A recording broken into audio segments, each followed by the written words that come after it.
कक्षा 9 विषय गणित संख्या पद्धति प्रश्नावली 1.1 को हम लोग हल करने वाले हैं। तो इस प्रश्नावली को हल करने से पहले आइए हम लोग संख्याओं के बारे में समझ लेते हैं, ठीक है, फिर इसको हल करते हैं। तो पहले तो हमको प्राकृतिक संख्याओं के बारे में पढ़ लेते हैं। प्राकृतिक संख्याएं क्या होती है? नेचुरल नंबर कैपिटल N से इसको दिखाते हैं। तो देखिए, गिनती की सारी संख्याओं को क्या बोलते हैं? गिनती की सारी संख्याओं को बोलते हैं प्राकृतिक संख्या, है ना। प्राकृत या प्राकृतिक संख्याएं लिखा रहेगा, ठीक है। तो ये 1 से लेकर अनंत तक ना, 1 2 3 ऐसे लिख दीजिए, 1 2 3 से लेकर क्या प्लस अनंत की तरफ, ये सारी संख्याओं को क्या बोल देंगे? प्राकृतिक संख्याएं।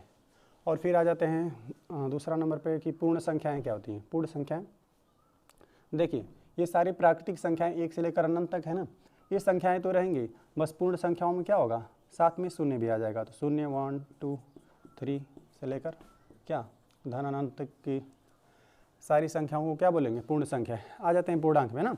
तो देखिए अब इतना तो सारी संख्याएं आ गई ना, 0 से लेकर अनंत तक। अब ये तो सारी संख्याएं रहेंगी, साथ में सभी ऋणात्मक संख्याएं भी आ जाएंगी, तो उसे बोल देंगे पूर्णांक। पूर्णांक इंटीजर्स, इसे कैपिटल Z से दिखाते हैं ना। तो लिख देते हैं इसको 0 1 2 ऐसे लिख दीजिए, प्लस अनंत की तरफ चले गए।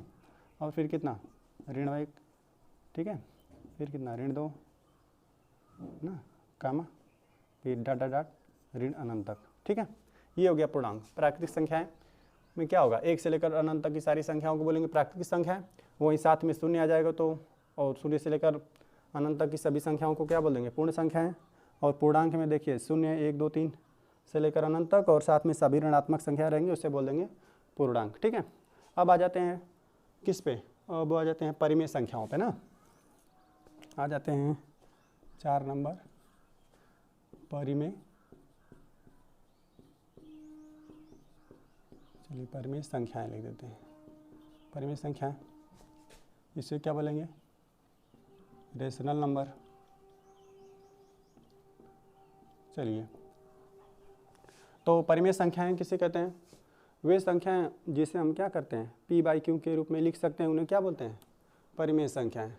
चलिए लिख देते हैं, वे संख्याएं जिसे हम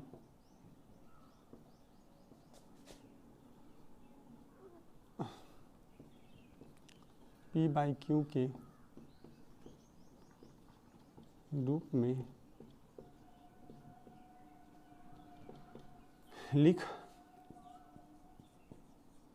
सकते हैं। परिमेय संख्याएं कहलाती,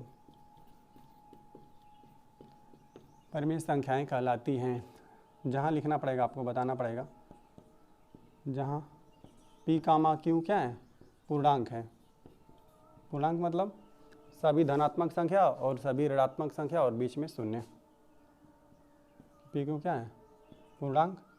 तथा जो हर है, P/Q का मतलब अंश और हर के रूप में रहेगा। और देखिए, और Q मतलब जो हर का चीज़ है वो 0 के बराबर नहीं होना चाहिए। जो Q है वो 0 के बराबर नहीं होना चाहिए, क्योंकि P/Q जब पूर्णांक है तो पूर्णांक में शून्य भी आता है। तो हर के यहाँ पे शून्य नहीं होना चाहिए, बाकी ऊपर रहेगा तो कोई दिक्कत नहीं है, ठीक है। जहाँ P/Q पूर्णांक है तथा Q बराबर 0। चलिए जैसे लिख देते हैं, जैसे में, या उदाहरण जैसे में क्या हो गया? 1 भी हो जाएगा, 2 भी हो जाएगा, 1/2, 0 भी आ जाएगा। क्यों? क्योंकि 0 को हम 0/1, 0/2 ये सब कुछ लिख सकते हैं ना।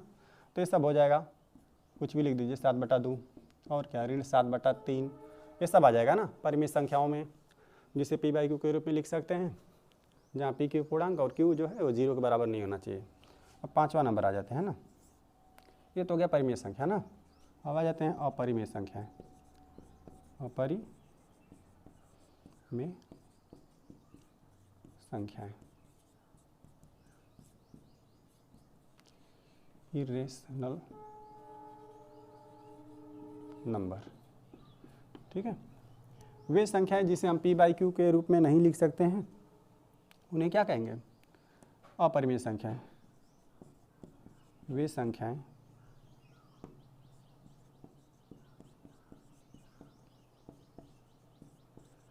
जिसे हम p/q के रूप में नहीं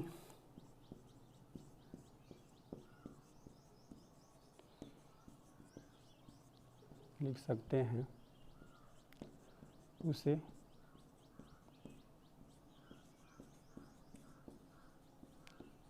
अपरिमेय संख्याएं कहते हैं।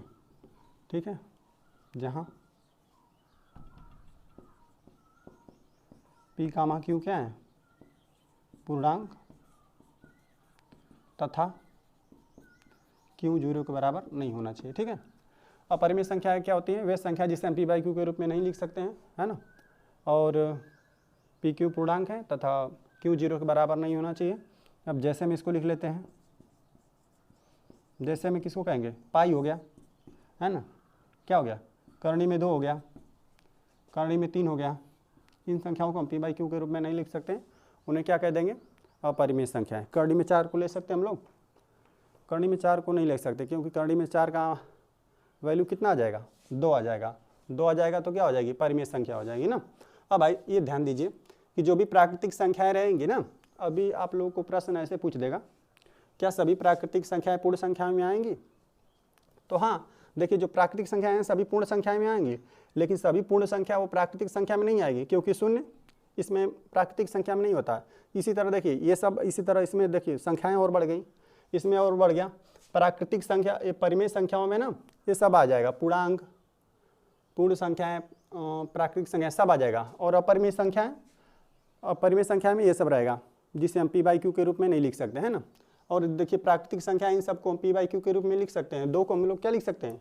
2 ही रहेगा, 3 ही रहेगा, तो इसको हम क्या लिख सकते हैं? 2/1, 3/1 लिख सकते हैं ना। तो चलिए, अब ये हो गया अपरिमेय संख्या तक ना। अब छठवां लिख देते हैं वास्तविक संख्या। वास्तविक संख्याएं ना, रियल नंबर। ठीक है, तो ये वास्तविक संख्याएं क्या होती है? ये सारी हम लोगों ने जितना संख्या पढ़ा ना, प्राकृतिक, पूर्ण, पूर्णांक, परिमेय, अपरिमेय, तो परिमेय संख्याओं में तो ये सब आ जाएगा, प्राकृतिक, पूर्ण, पूर्णांक सब आ जाएगा, और अपरिमेय अलग होता है। ठीक है, तो परिमेय और अपरिमेय के संख्याओं के संग्रह को क्या बोलते हैं? वास्तविक संख्याएं कहते हैं। तो लिख दीजिए इसको, परिमेय तथा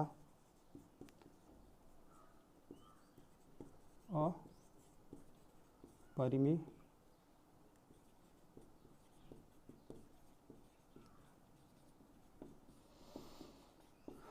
के संग्रह को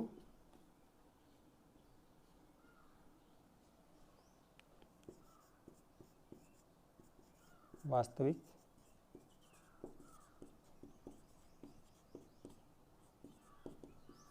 संख्याएं कहते हैं। अब इसमें उदाहरण में सब हो जाएगा, पाई, सब, 1/2, ये सब कुछ हो जाएगा। ठीक है, तो अब सीधा प्रश्न पे चलते हैं। चलिए आ जाते हैं प्रश्नावली के पहले प्रश्न पे। ठीक है, तो पहला प्रश्न कहता है कि क्या शून्य एक परिमेय संख्या है? क्या इसे आप p/q के रूप में लिख सकते हैं, जहाँ p q पूर्णांक है और q 0 के बराबर नहीं है? तो हम क्या जानते हैं? हम जानते हैं कि परिमेय संख्याओं के अंतर्गत क्या आता है? सभी प्राकृतिक संख्याएं आती हैं, पूर्ण संख्याएं भी आती हैं, पूर्णांक भी आता है परिमेय संख्याओं के अंतर्गत। और जानते हैं कि किसमें पूर्ण संख्या और पूर्णांक में क्या आता है? शून्य भी आता है। तो इसका हल लिख देते हैं। हल देखिए, शून्य को हम लोग क्या लिख सकते हैं? 0/1 लिख सकते हैं, 0/2 ऐसे लिख सकते हैं ना, कोई दिक्कत नहीं। इसका मान कितना है? 0 ही 0 है, लेकिन क्या हो गया? ये p/q के रूप में हो गया, परिमेय संख्या हो गया ना, p/q के रूप में हो गया, और q 0 के बराबर नहीं होना चाहिए। ठीक है, तो ऐसे हम लोग लिख सकते हैं। अब लिख दीजिए, क्या लिख दें? हाँ,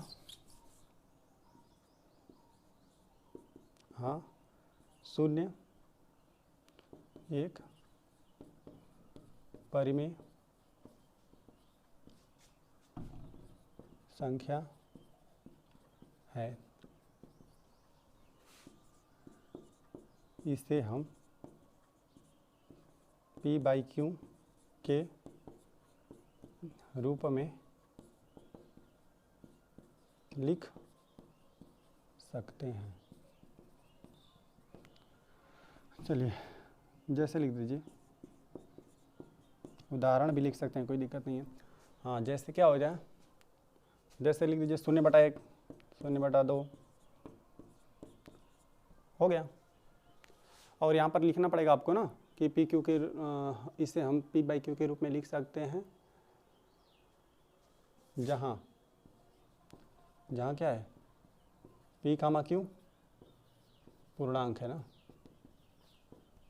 तथा Q 0 के बराबर नहीं है। ठीक है, ये लिखना पड़ेगा। चलिए हो गया। चलिए आ जाते हैं अब अगले प्रश्न पर। दिया हुआ है ना कि 3 और 4 के बीच में 6 ठो परिमेय संख्या लिखी है ना। 3 और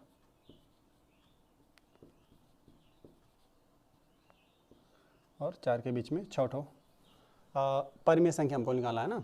तो ये देखिए, तो 3 और 4 के बीच में देखिए क्या आ जाएगा, 3.1 भी आएगा, क्या आएगा 3.2, 3.3, इसी तरह करके आप बहुत सारा लिख सकते हैं। मतलब 31/10 ये भी हो गया ना, परिमेय संख्या हो गया ना।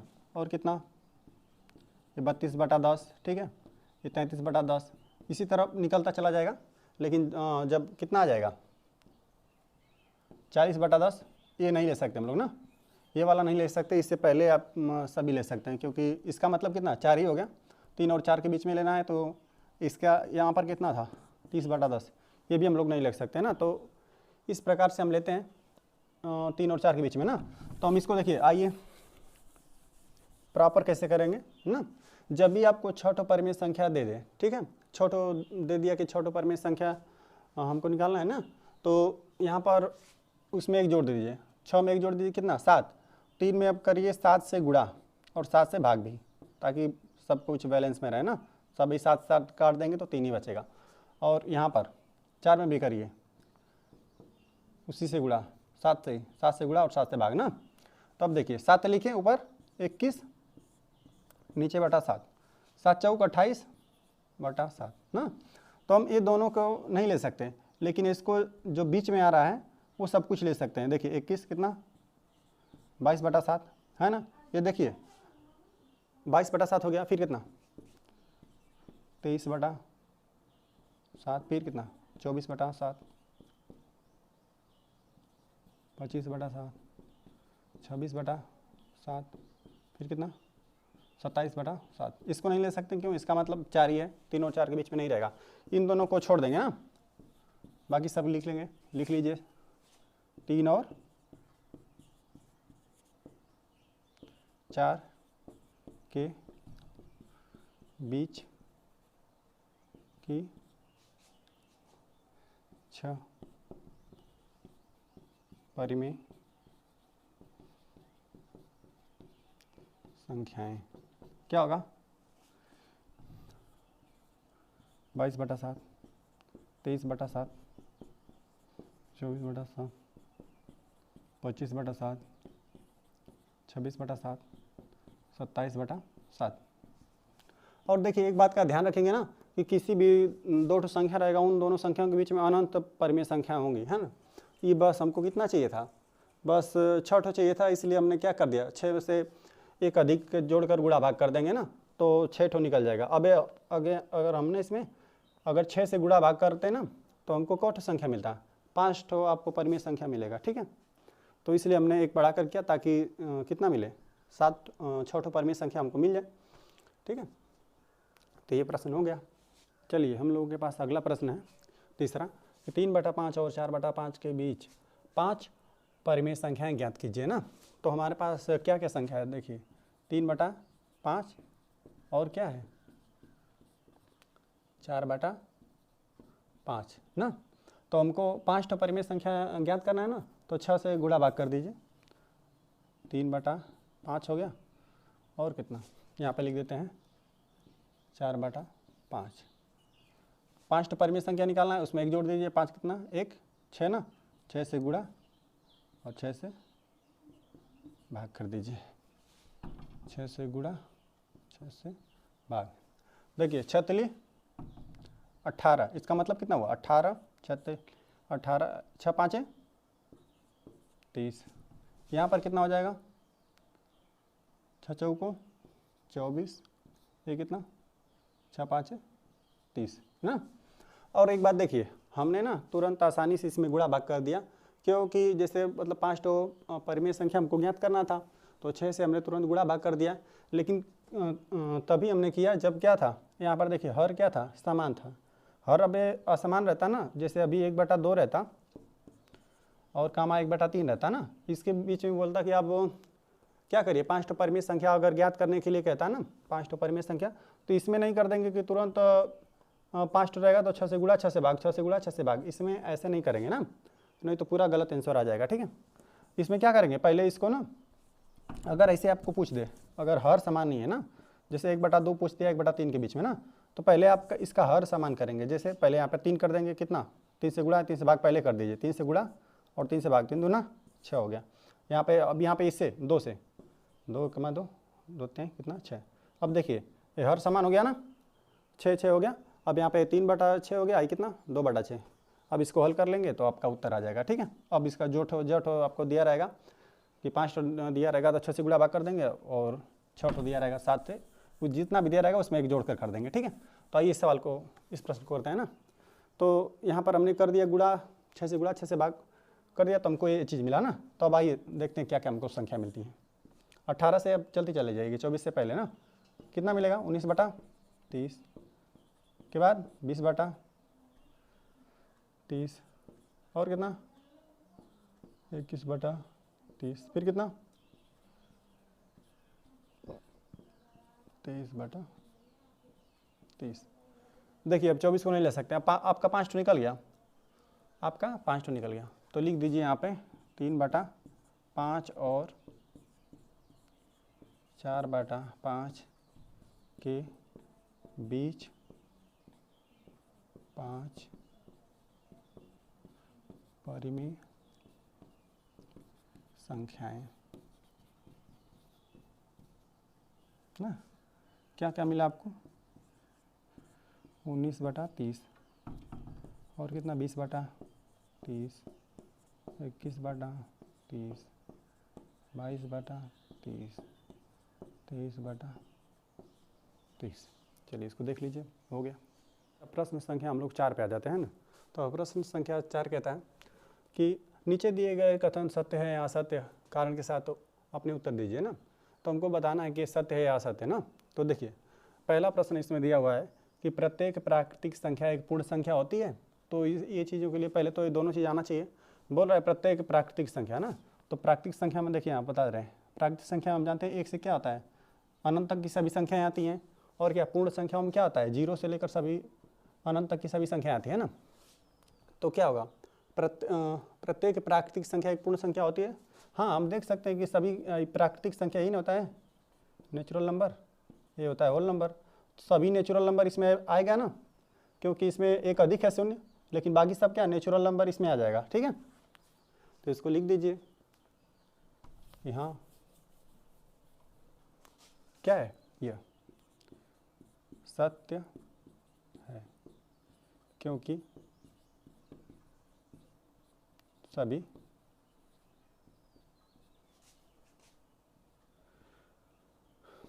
प्राकृत संख्या एक पूर्ण संख्या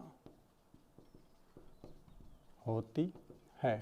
ठीक है, ये हो गया, ये वाला सत्य हो गया। चलिए आ जाए दूसर का में। दूसर का दिया हुआ है कि प्रत्येक पूर्णांक एक पूर्ण संख्या होती है। तो देखिए पूर्णांक में देखिए पूर्ण संख्या क्या होता है, इसमें 0 1 1 2 3 पूर्ण संख्या क्या होता है, 0 1 2 3। ठीक है, प्लस अनंत ये सब होता है पूर्ण संख्या।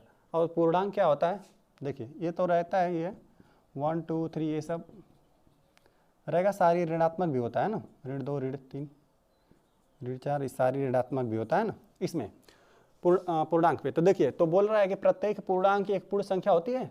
ये जो प्रत्येक ये सब है, ये सब इसमें होता है पूर्णांक।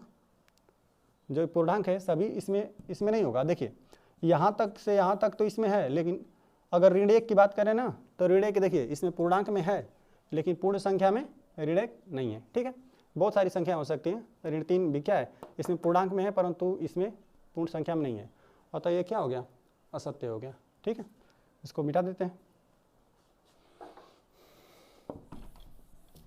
ठीक है, तो क्या हो गया कि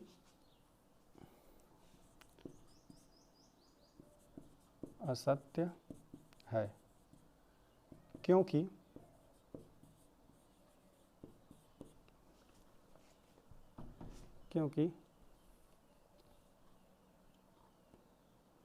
कोई भी कारण दे दे रहे हैं कि ऋण 2 पूर्णांक में होता है परंतु पूर्ण संख्या में नहीं। ठीक है, ये हो गया असत्य।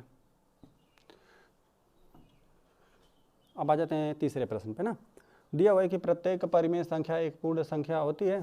ये भी पूरा गलत है क्योंकि सभी प्राकृतिक जो परिमेय संख्या होता है, परिमेय संख्या के अंतर्गत सभी आता है, प्राकृतिक भी आता है, पूर्ण संख्या भी आता है, पूर्णांक भी आता है।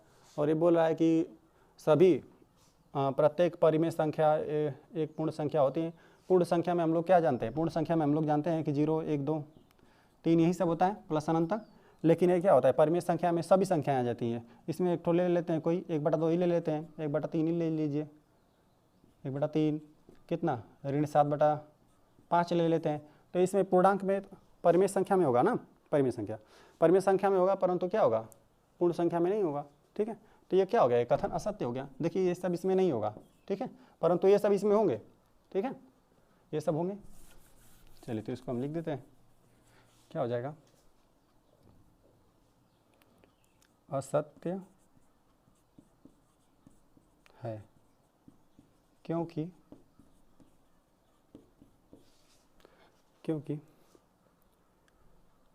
ऋण लिख देते हैं, कोई ऋण 2/3 परिमेय संख्या तो है परंतु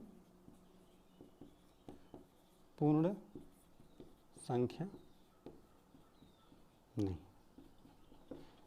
चलिए इस तरह से आपका देख लीजिए इसको, प्रश्नावली आप लोग का ये खत्म हो गया।